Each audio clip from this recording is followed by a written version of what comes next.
총장님도 감사드립니다. 이렇게 나와주셨어요.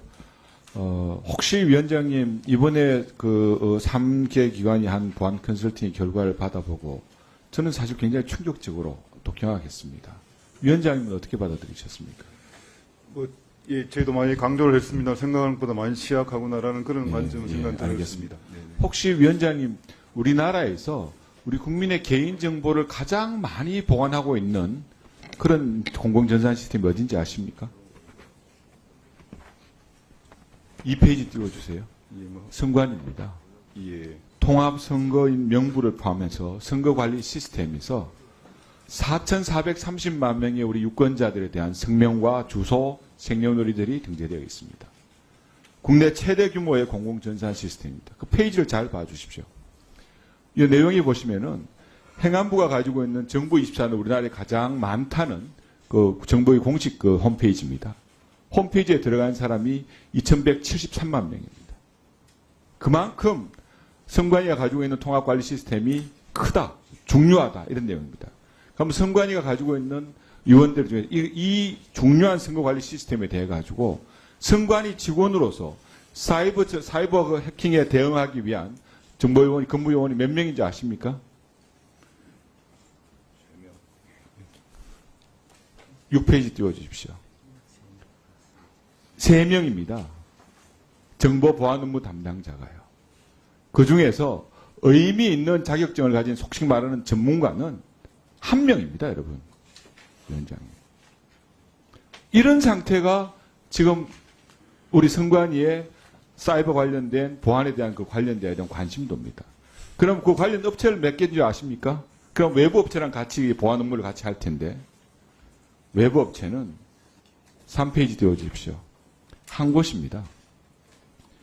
사이버 보안 내부 전문가도 1명이고 사이버 보안 외부 용역업체도 1개입니다. 2페이지 다시 한번 가봐 주십시오. 여기 보시면 국가에서 가지고 있는 행안부가 가지고 있는 여기에 보면 보안업체가 몇 군데입니까? 22군데입니다.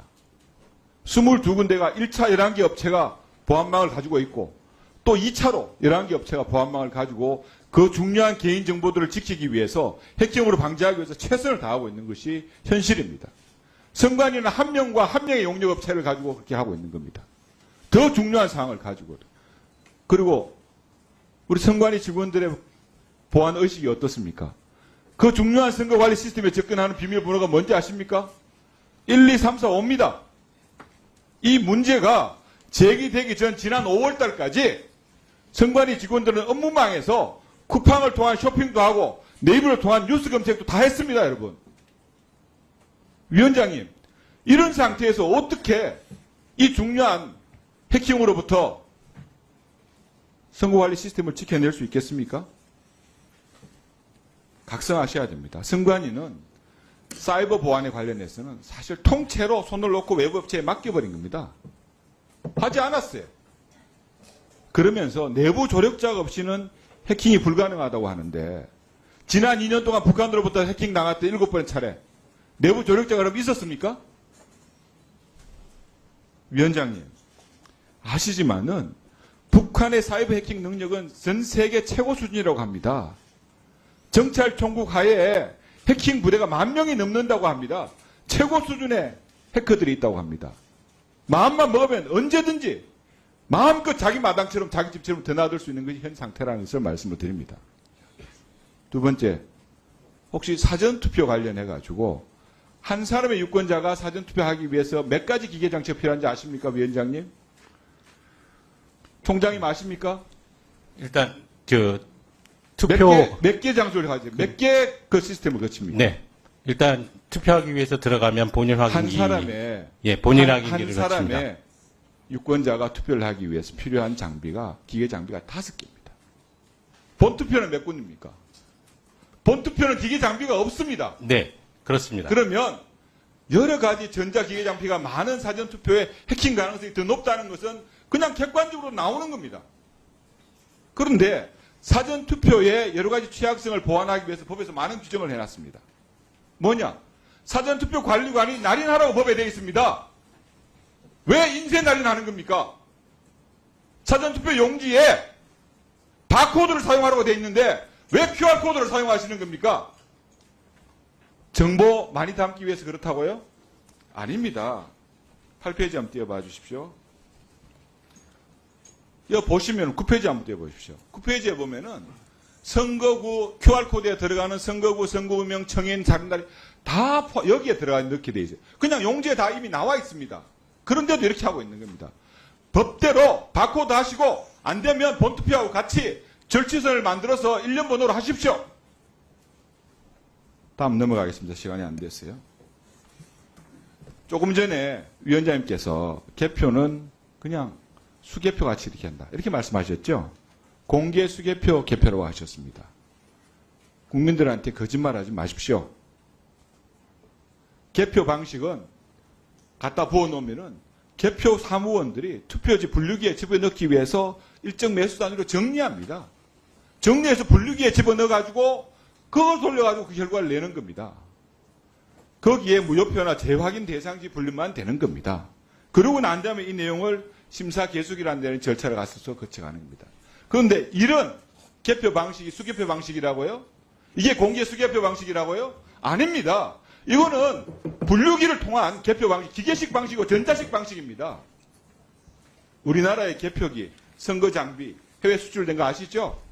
콩고, 이라크, 2020년도는 카자흐스탄, 해외 나가서 모두 다 그 내용들이 엄청난 혼란을 불러오고 국가적 위기를 불러왔다는 내용도 아마 아실 겁니다.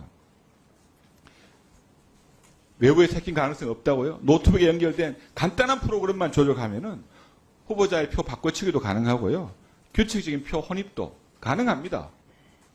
내부 조력자가 없다고요? 그걸 어떻게 믿습니까? 여러분들이 가지고 있는 선거 전문가 한 사람밖에 없어요. 해킹 전문가는. 외부 업체도 한 사람밖에 없습니다. 어떻게 그 사람들한테 모든 신뢰를 다할 수 있습니까? 국민의 소중한 주권을 지키기 위해서 정말 투표의 신뢰성, 선거의 신뢰성을 담보하기 위해서는 이런 절차 모든 전면적으로 이 해커 여러 가지 취약점에 대해서 보완할 수 있는 작업들을 정말 노력을 해서 해주셔야 됩니다.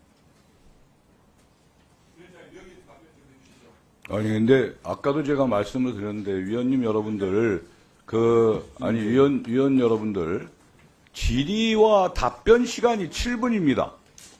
질의로 7분 해버리고 답변하려면 9분씩 합니까? 예? 했잖아요 아까 했잖아요. 아까 했어요. 아까 했다고. 근데 또 그렇게 하시니까 이렇게 하시면 안 되고 앞으로는 질의 답변을 7분을 꼭 지켜주십시오. 그리고 위원장님 답변해 주세요. 네네. 그렇게 짤막하게 해 주십시오. 예. 거의 뭐 사무처 소관인 것 같은데.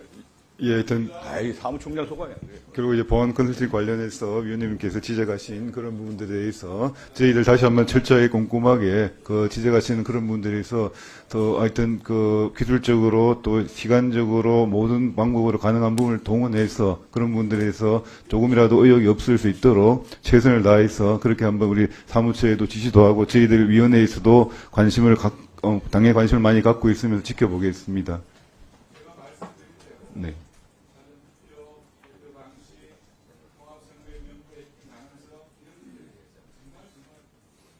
네. 네. 네. 알겠습니다. 이따가 네. 그 사무총장한테 다시 한번 또 여쭤보시고요. 이따 시간도 있으니까. 다음은 존경하는